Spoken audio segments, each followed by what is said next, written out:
अभी आप सबके बीच में नामपल्ली की शान मोहम्मद फिरोज खान आप सबसे मुखातिब होंगे। जय कांग्रेस, जय जय कांग्रेस, जय कांग्रेस। डाइस पे मौजूद राहुल गांधी जी, कांग्रेस पार्टी के जनरल सेक्रेटरी केसी वेणुगोपाल जी,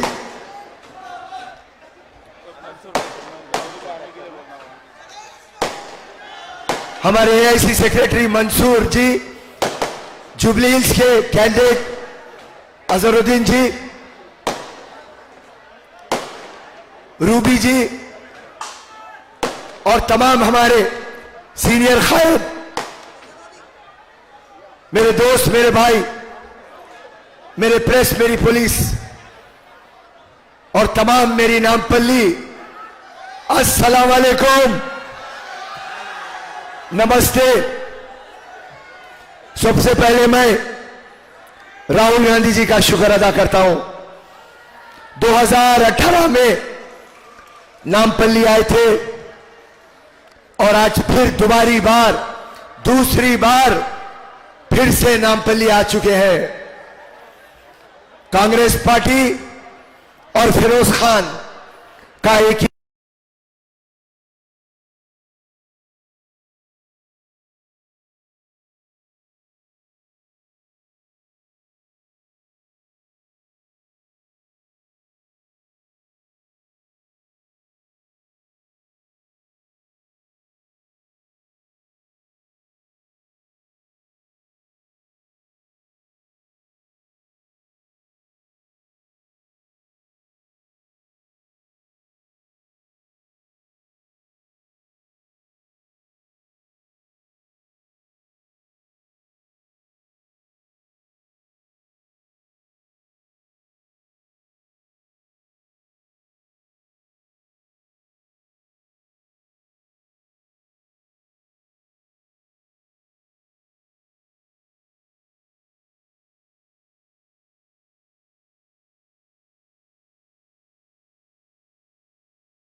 यूपीए 1, यूपीए 2 जाके सोनिया राहुल बाबा सोनिया के पैरों के पास रह के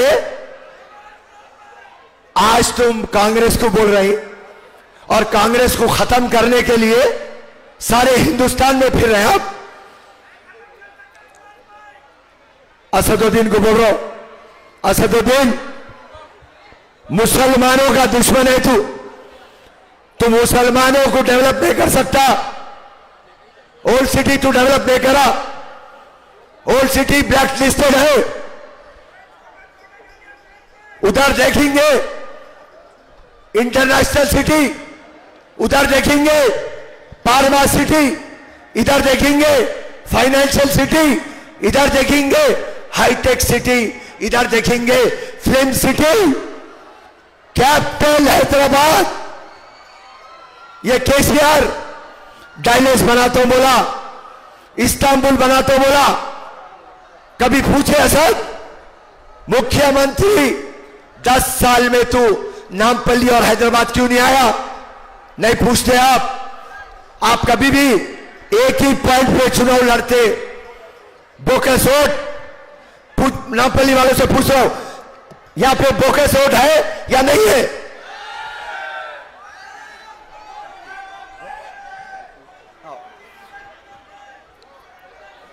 बोकस वोट बीजेपी को साथ लेके, बीआरएस को साथ लेके, राउडिज्म करके, गुंडागर्दी करके तुम चुनाव लड़ते।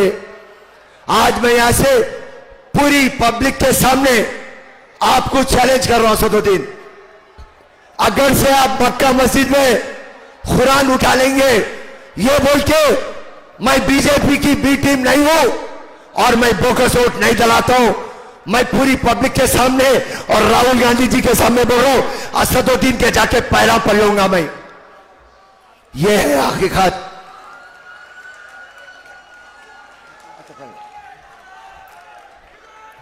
चलिए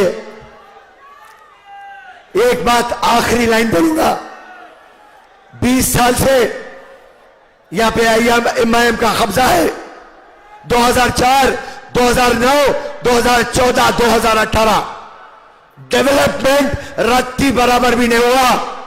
रात और दिन मैं तुम्हारे साथ रहता हूं, हर एक तुम्हारे मसले और मसाइल में मैं तुम्हारा साथ देता हूं। आज वक्त बदल गया, कांग्रेस का ग्राफ बढ़ा हुआ है, फिरोज खान तुम्हारे बीच में है, आने वाली हुकूमत कांग्रेस की है।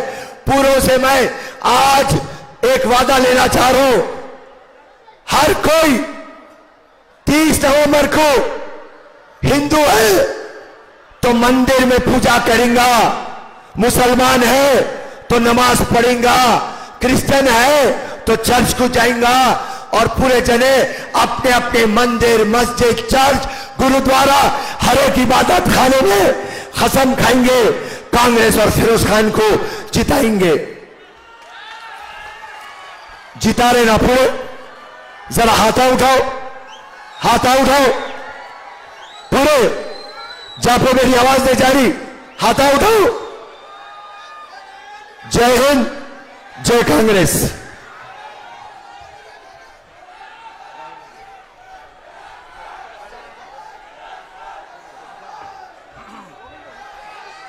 आप सबके सामने हमारे जुबली हिल्स कॉन्स्टिट्यूंसी के कंटेस्टेड कैंडिडेट और हमारे हिंदुस्तान की शान मोहम्मद अजहरुद्दीन साहब अब मुखातिब करेंगे।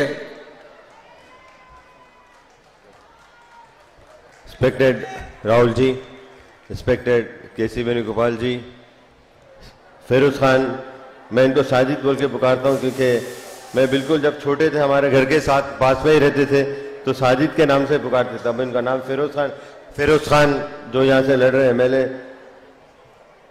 मैं ज़्यादा वक्त नहीं लूंगा, बस इनको यही कहूँगा कि फिरोज खान यहाँ से जो उन्होंने 2 इलेक्शन लड़े उसके बाद में आप लोग ने बिल्कुल थोड़े वोट अगर और ज़्यादा डाल देते वो आज मेरे ख्याल में यहाँ से एमएलए होते थे। बट मैं आपसे एक चीज़ यहाँ कहूँगा कि एमआईएम का जो आदमी यहाँ से लड़ रहा है, मेरे ख्याल में वो आदमी कोई डेवलपमेंट नहीं करेगा, कोई काम नहीं करेगा, क्योंकि आज एमआईएम पार्टी एक्सपोज हो चुकी है। एमआईएम पार्टी का एक ही मंशा है कि उनको बहुत बड़ी खुशी होती है कोई कैंडिडेट मुसलमान ठहरता है तो उसके साथ बाजू मुसलमान कैंडिडेट को लगा के उसको हराने में उनको बहुत खुशी होती है। बट आप कहते हैं, रहबरी करते हैं कि हम माइनॉरिटी के, आप माइनॉरिटी के लिए क्या कर रहे हैं? बोलते बड़ी बड़ी बातें करते हैं बट कोई डेवलपमेंट नहीं किया। आपने जो डेवलपमेंट आप किया है अपने बारे में ही किया है। जो भी जैसा अभी फिरोज ने कह रहा था कि जो आपका कॉलेज है, आपका जो दारुसलाम है, वो पूरी कांग्रेस की देन है। आज कांग्रेस की वजह से आज वो यहाँ पे और कांग्रेस के बारे में उल्टे सीधे बातें करते, बिल्कुल उनको शर्म आनी चाहिए, ऐसी बात नहीं करना चाहिए। और जो मैं यहाँ पे आपसे गुजारिश कर रहा हूँ, क्योंकि मैं इतना ज्यादा नहीं बोलूंगा, फिरोज खान को यहाँ से जिताइए और जिताइए, भारी वोटों से जिताइए। और राहुल जी आपके सामने आए थे, वो अभी आपके साथ विनती करेंगे, वो आपके साथ सामने करेंगे। राहुल जी की बात सुनिए और उनकी जो विजिट है यहाँ पे बिल्कुल सक्सेसफुल होनी चाहिए। लोग समझते हैं कि आज राहुल जी आए थे, यहाँ पे राहुल जी ने बात की, हमने फिरोज खान को यहाँ से जीत के भिजाया। तो मैं आपसे पूरों से गुजारिश करूंगा कि आप एक तरफा वोट कांग्रेस पार्टी के लिए डालिए। और वैसे पूरे तेलंगाना में मैं ये कह रहा हूं कि एक तरफा वोट कांग्रेस के लिए डालेंगे, डेवलपमेंट होगा, आपका काम होगा। कांग्रेस ही एक ऐसी पार्टी है, सेक्युलर पार्टी, हर तरह का डेवलपमेंट आज इंडिया में जो हुआ है वो सही है कांग्रेस पार्टी की वजह से है। और जो बीआरएस के जितने भी स्कीम है वो पूरे फेल हो चुके हैं। तो मैं आपसे गुजारिश करूंगा कि कांग्रेस को वोट करिए और फिरोज खान को जिताइए।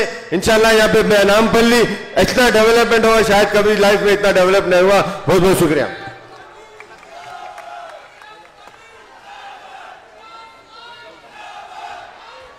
हिंदुस्तान की जान, भारत जोड़ो यात्रा के शेर राहुल गांधी जी आपसे मुखातिब करेंगे।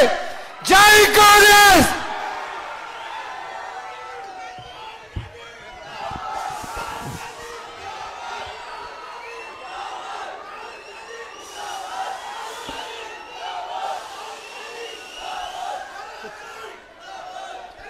केसी वेणुगोपाल जी, अजहरुद्दीन जी, रशीद खान जी, उस्मान मोहम्मद खान जी, हमारे कैंडिडेट फिरोज खान जी, स्टेज पे कांग्रेस पार्टी के नेता, भाइयों और बहनों, कांग्रेस के हमारे कार्यकर्ता, प्रेस के हमारे मित्रों, आप सबका यहां बहुत बहुत स्वागत, नमस्कार। आप यहां मेरी बात सुनने आए, इसके लिए मैं बहुत आभारी हूं। देखिए, आपने बिल्कुल सही बात बोली। राजनीति में भारत जोड़ो यात्रा से पहले मोहब्बत शब्द का प्रयोग कोई नहीं करता था। सही बात है ना? तो भारत जोड़ो यात्रा का लक्ष्य यही था, ये देश जो है ये नफरत का नहीं है, ये मोहब्बत का देश है। और नरेंद्र मोदी ने, आरएसएस ने, कट्टरपंथियों ने पूरे देश में नफरत फैला दी। तो सबसे पहले बात समझने की यह है कि सबसे पहली लड़ाई नफरत के साथ लड़ाई है। इसीलिए हमने भारत जोड़ो यात्रा में बहुत सुंदर नारा दिया, नफरत के बाजार में मोहब्बत की दुकान खोलनी है। और भारत जोड़ो यात्रा ने हिंदुस्तान की राजनीति को हमेशा के लिए बदल दिया। और पहली बार, जो पहले गांधी जी के समय मोहब्बत एक राजनीतिक शब्द हुआ करता था, उसको फिर से सही जगह दी, राजनीति में मोहब्बत को हम आगे लाए। अब देखिए, मैं नरेंद्र मोदी से लड़ता हूं, उनके दिल में जो नफरत है उससे लड़ता हूं, उनके क्रोध से लड़ता हूं। मेरे ऊपर 24 केस हैं, ठीक है, 24। एक असम में, गुजरात में, उत्तर प्रदेश में, बिहार में, महाराष्ट्र में, हर जगह मेरा कोई ना कोई केस है। कभी मुझे कोर्ट यहां बुलाता है, कभी वहां बुलाता है, कभी यहां ले जाते हैं। उसके बाद जेल का सेंटेंस हो गया। पहली बार डिफेमेशन के लिए 2 साल की सजा मुझे मिली, ठीक है। उसके बाद मेरी लोकसभा की सदस्यता रद्द कर दी। यह सब आप जानते हो ना। उसके बाद मेरा जो सरकारी घर था वो उठा के ले गए। मेरा जवाब भी आप जानते हो, मुझे आपका घर नहीं चाहिए, ले जाओ उठा के अपना घर, मुझे नहीं चाहिए ये घर। मेरा घर उस इमारत में थोड़ी है, मेरा घर हिंदुस्तान के करोड़ों गरीब लोगों के दिल में है। मुझे तुम्हारे घर की क्या जरूरत। तो ये मैंने बोला। और ये लड़ाई जो है विचारधारा की है, मैं उनसे कॉम्प्रोमाइज कर ही नहीं सकता, सवाल ही नहीं उठ सकता। ना नरेंद्र मोदी मुझसे कॉम्प्रोमाइज करेगा, ना मैं उससे कॉम्प्रोमाइज करूंगा। विचारधारा की लड़ाई है। सालों से मेरा परिवार ये लड़ाई लड़ रहा है। जवाहरलाल नेहरू, इंदिरा गांधी, राजीव गांधी, सोनिया गांधी, मैं और प्रियंका। अब मैं आपसे सवाल पूछना चाहता हूं।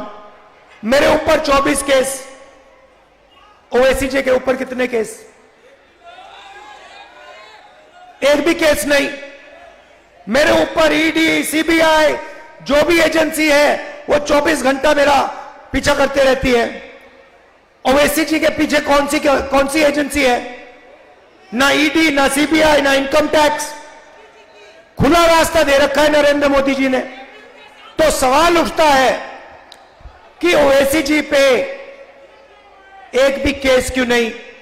ओवैसी की सदस्यता रद्द क्यों नहीं हुई? ओवैसी का घर क्यों नहीं लिया गया? क्योंकि ओवैसी नरेंद्र मोदी की मदद करते हैं। सीधी सी बात है, सीधी सी बात है। मैं आपको बताता हूं, असम में चुनाव होता है, एक तरफ बीजेपी, एक तरफ कांग्रेस पार्टी। वहां पे एमआईएम का कोई वोट नहीं है, एकदम एमआईएम आती है, बीजेपी से कैंडिडेट की लिस्ट लेती है और कहती है भैया हमें बताओ आपके लिए कौन से कैंडिडेट हम खड़ा करें। और जो बीजेपी कहती है वो सारे के सारे कैंडिडेट्स एमआईएम असम में खड़ा कर देती है। महाराष्ट्र में, असम में, राजस्थान में, मध्य प्रदेश में, छत्तीसगढ़ में, गोवा में, जहां भी ये कांग्रेस पार्टी को डैमेज करने का काम कर सकते हैं और बीजेपी की मदद करने का काम कर सकते हैं, ये हाजिर हो जाते हैं, खड़े हो जाते हैं वहां पे सामने, ऐसे सैल्यूट करते हैं, कहते हैं मोदी जी हमें बताइए कौन से कैंडिडेट देने, हम देते हैं, आपकी मदद करते हैं। तो ये लड़ाई हो रही है। देखिए मेरे 2 लक्ष्य हैं। सबसे पहला लक्ष्य, बड़ा लक्ष्य, जो मैंने आपको पहले कह दिया, मोहब्बत का देश है, देश में नफरत को मिटाने का मेरा पहला लक्ष्य। अब वो काम पूरा करने के लिए नरेंद्र मोदी को दिल्ली में हराना होगा। उसके बिना यह काम नहीं किया जा सकता। और अगर हमें नरेंद्र मोदी को दिल्ली में हराना है तो तेलंगाना में केसीआर को पहले हराना होगा। भाइयों और बहनों, ये एक ही टीम है, ये 2-3 टीम नहीं है। यहां पे बीआरएस, बीजेपी और एमआईएम एक तीनों मिलकर काम करते हैं, तीनों मिलकर काम करते हैं। मुझे बता दो आपके चीफ मिनिस्टर पे कौन से केस हैं? सीबीआई है उनके पीछे, ईडी उनके पीछे, इनकम टैक्स डिपार्टमेंट उनके पीछे नहीं, सबसे भ्रष्ट सरकार चलाते हैं। मगर ना एमआईएम के पीछे, ना चीफ मिनिस्टर के पीछे कोई ईडी, कोई सीबीआई, कोई इनकम टैक्स डिपार्टमेंट नहीं। मुझे बताओ, चीफ मिनिस्टर का घर छीना इन्होंने, नरेंद्र मोदी ने, उनकी सदस्यता रद्द की, चीफ मिनिस्ट्री से हटाया? नहीं, बिल्कुल नहीं। लोकसभा में जाओ, 24 घंटा बीआरएस के लोग नरेंद्र मोदी की मदद करते हैं। जीएसटी में मदद की, नोटबंदी में मदद की, किसान बिल में मदद की, जमीन अधिग्रहण बिल में मदद की। ड्रामा चल रहा है। बीजेपी उनकी यहां मदद करती है, ये उनकी वहां मदद करते हैं, और एमआईएम जहां भी बीजेपी उनकी मदद करती है।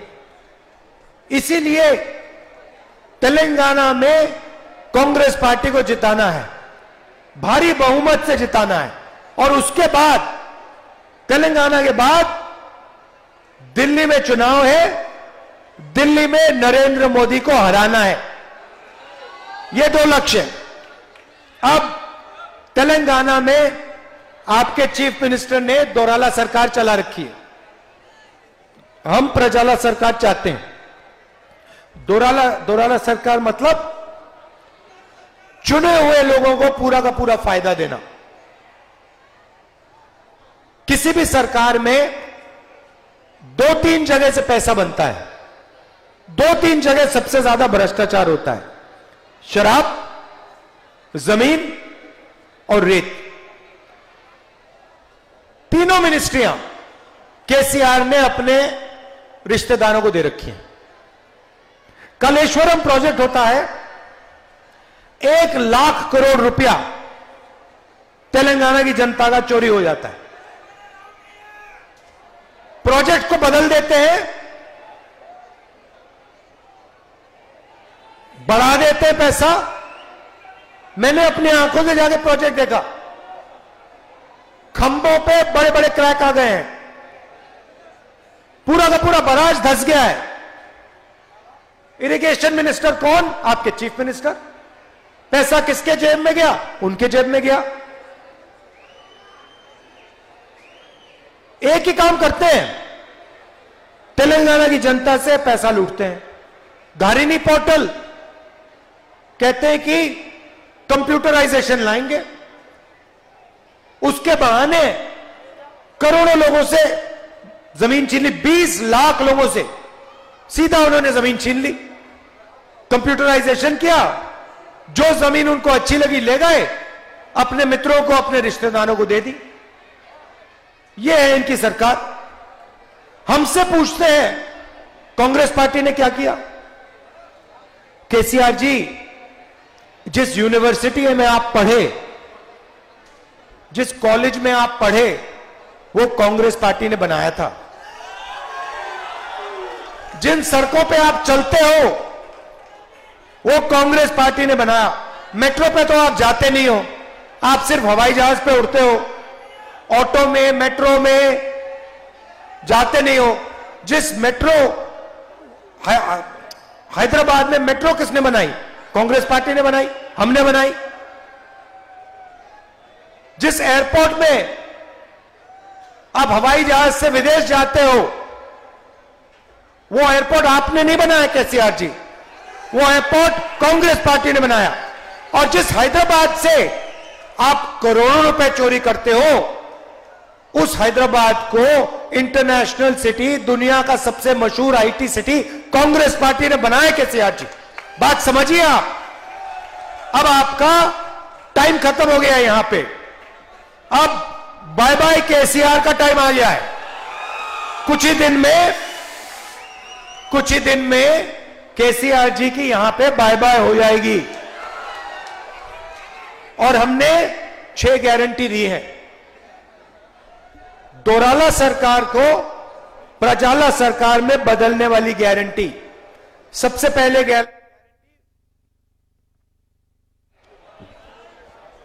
पहले गारंटी महिलाओं के लिए 2,500 रुपए हर महीने हर महिला के बैंक अकाउंट में कांग्रेस पार्टी डालेगी। उसके बाद गैस सिलेंडर कितने का है? 1200, 500 रुपए का आपका गैस सिलेंडर हो जाएगा। और महिलाओं को पूरे तेलंगाना में बस टिकट के लिए 1 पैसा नहीं देना पड़ेगा, फ्री में आप बस में पूरी तेलंगाना में घूमेंगे। यह पहला काम। दूसरा काम, रायता भरोसा स्कीम, 12,000 रुपए प्रति एकड़ हर किसान को, 15,000 रुपए प्रति एकड़ हर किसान को, 12,000 रुपए हर मजदूर को कांग्रेस पार्टी की सरकार सीधा बैंक अकाउंट में पैसा डालेगी। मुफ्त में किसानों को बिजली और 24 घंटे बिजली। तीसरा वायदा, इंदिरा अम्मा इंड्लू स्कीम। तेलंगाना में बहुत सारे लोग हैं जिनके पास घर नहीं है। आपके चीफ मिनिस्टर ने उनकी जमीन छीनी, उनका घर नहीं बनाया, झूठे वायदे किए। जिनके पास घर नहीं है उन सबको कांग्रेस पार्टी घर बनाने के लिए 5 लाख रुपए देगी। गृह ज्योति स्कीम में 200 यूनिट फ्री बिजली के, 24 घंटा बिजली। युवा विकासम स्कीम में हर मंडल में Telangana international school, private school से अच्छा सरकारी स्कूल, जिसमें हम हाई क्वालिटी की अंग्रेजी सिखाएंगे। तेलंगाना के हर बच्चे को हम इंग्लिश सिखा देंगे कि आप आईटी सिटी का फायदा आपको भी मिले। यह नहीं कि सिर्फ अदानी जी के बच्चों को आईटी सिटी का फायदा मिले, तेलंगाना के हर युवा को, हर बच्चे को आईटी सिटी का फायदा मिले, अपना बिजनेस चला पाए, फॉरेन टूरिस्ट से बात करे, फॉरेन कंपनीज में काम कर पाए। तो अंग्रेजी एक तरीके की चाबी है जो हम आपके हाथ में डालना चाहते हैं। चौथा स्कीम में 4,000 रुपए जो हमारे बुजुर्ग लोग हैं, जो हैंडीकैप लोग हैं और जो विधवा हैं, हर महीने सीधा 4,000 रुपए इनके बैंक अकाउंट में हमने डालने का काम करना है। देखिए, जो भी चीफ मिनिस्टर बनेगा, मैं साफ उसको एक बात कह दूंगा। मैंने सिद्धरमैया जी से बात बोली, बघेल जी से बोली, गहलोत जी से, सुक्खू जी से, और वही मैं तेलंगाना के चीफ मिनिस्टर से कहूंगा। जितना पैसा केसीआर ने तेलंगाना के गरीब लोगों के जेब से निकाला है, उतना पैसा कांग्रेस पार्टी तेलंगाना के गरीब लोगों के जेब में वापस डालेगी। जितने रुपए उन्होंने चोरी किए उतने हम उन्हीं लोगों को वापस डालेंगे, उनके जेब में वापस देंगे। भाई और बहनों, एक बात याद रखिए, हमारी लड़ाई नफरत, हिंसा के खिलाफ लड़ाई। नफरत और हिंसा नरेंद्र मोदी और आरएसएस फैला रहे।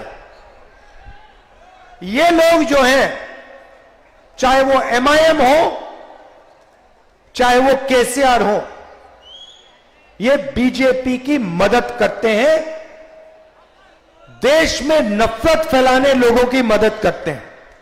इसीलिए सबसे पहले इनको यहां से हटाना है। पहले बीजेपी आई थी, आपने देखा होगा, तेलंगाना में छाती फैला के घूम रहे थे, देखा होगा। अमित शाह कह रहे हैं कि हम तेलंगाना को ओबीसी चीफ मिनिस्टर देंगे। अरे भैया, पहले 2% वोट लेके दिखा दो, फिर देखेंगे। तो हमने इनकी गैस निकाल दी हवा में, हवा निकाल दी पूरी, चारों टायर इनके पंचर कर दिए, फाड़ के फेंक दिए। अब लड़ाई बीआरएस के साथ है। अब पूरी मदद बीआरएस की एमआईएम और बीजेपी कर रही। तो ये तीनों एक साथ मिले हुए हैं। कांग्रेस पार्टी को जिताइए, भारी बहुमत से यहां हमें जिताइए, सारे के सारे कैंडिडेट्स को जिताइए। दिल से आपका मैं धन्यवाद करता हूं। नमस्कार, जय हिंद, जय तेलंगाना।